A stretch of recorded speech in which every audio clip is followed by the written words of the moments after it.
Hello and Merry Christmas.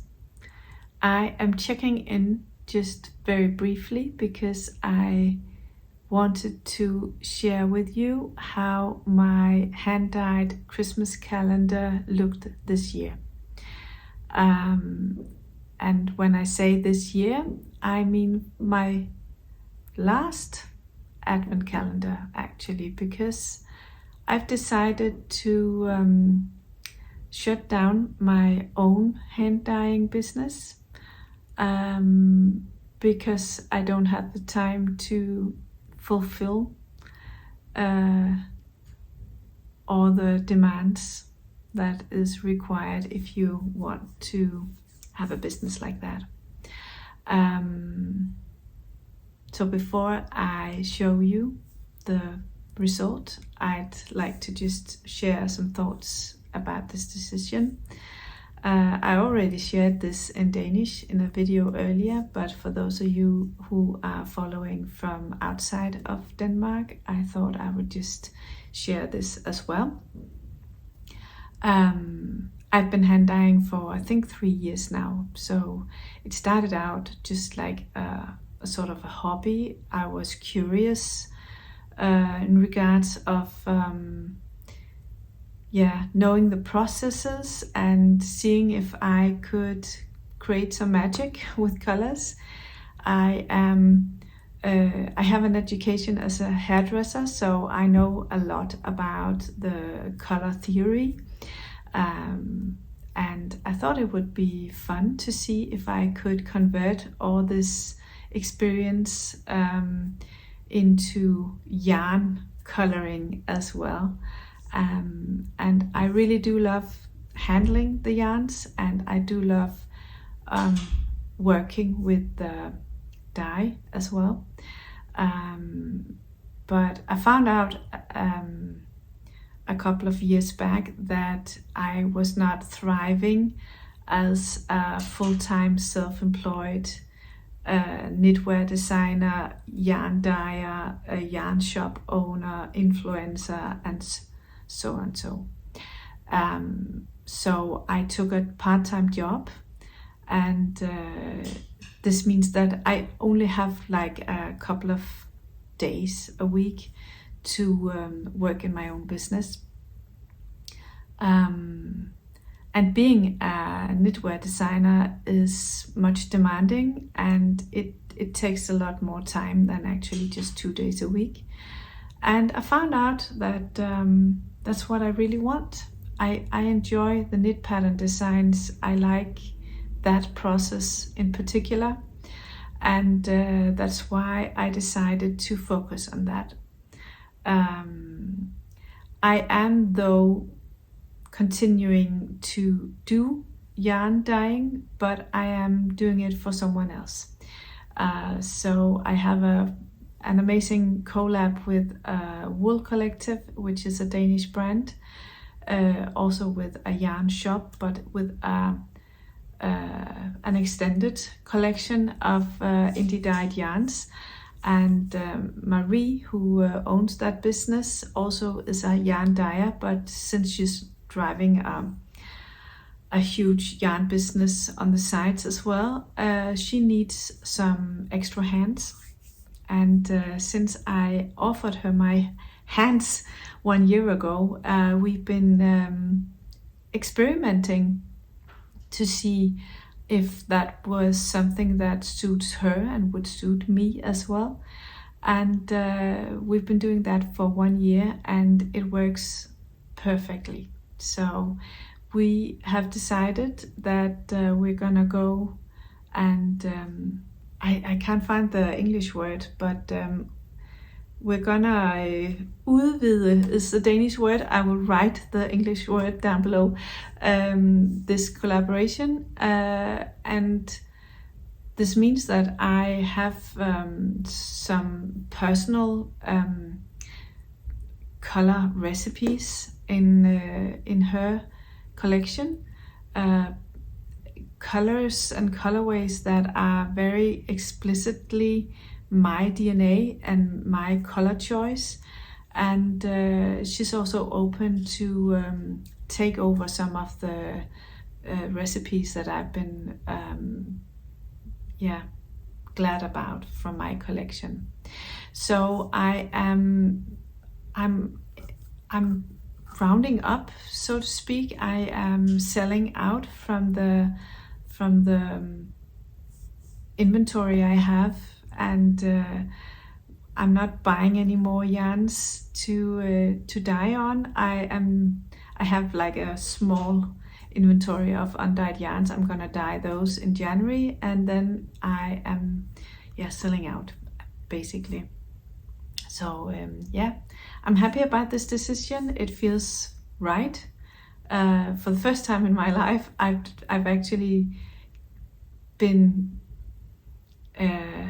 conscious and patient about a decision. I actually made the decision around this time last year, but I knew that I would need some time to say it out loud to myself and my nearest, but not like posting it officially, because I wanted to be very sure that it was the right decision for me and not just like a random thought or panic solution.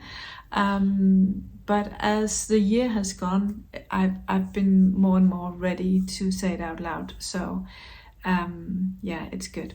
It's good for me that I will only be dyeing in the yarns. It's not my responsibility to sell them or communicate them, to put on the tags, or I won't even be handling like the customer service around the yarns. I will only be responsible for making great colors and dyeing the yarns. And that's exactly the part of the process that I really enjoy. So this is a good thing. Let's look at the Christmas calendar from this year. The theme was called Love the Dark. I had decided to be able to make very darker colors, but not only dark colors, but I would be making lighter colors that would be like the perfect match to bring the darker colors into focus. Theme-wise, I chose the theme as well because I love the dark. I love the darker periods. It's maybe the part of being a Scandinavian that many people don't understand, but the darker months are some months that I really cherish because I can slow down. It's really good for my nervous system. I am a very introverted person, so being an introverted person also means that the darker months are less social and more about hygge, which means cozying up. And so the dark times are not just something negative, but very much also about healing and mending and recharging. And when you're in the dark, you can look forward to the period where light will return to you. So Love the Dark is a range of 24 colors. I have tried to range them so that they were presented in a row which would be very cohesive. I also planned the colors in a way where 1 and 2 and 3 and 4 and 5 and 6 would go together, either if you were to stripe them or if you were to knit something with 2 strands, you would be able to take number 1 and number 2 and put them together, so that they would melange and blend really nicely. either by being a contrast that would suit each other or being in total harmony that would suit each other.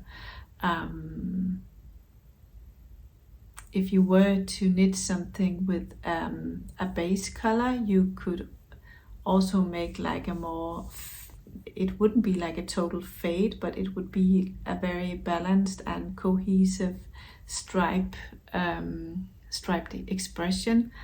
And yeah, you can play with it in different ways.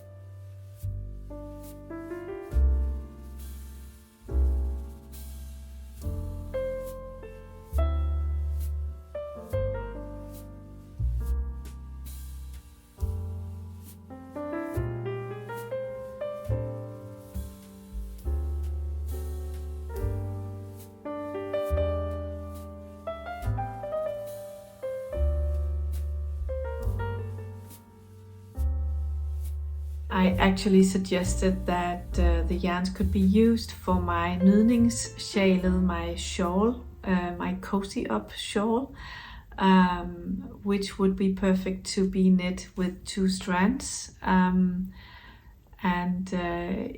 If you were to divide all the balls or the skeins into 2, you would be able to start in and finish with the same color, so you could make like a symmetrical and cohesive result. And with the 23rd and 24th color would then together be the middle of the shawl, and then you could go back in the reversed way.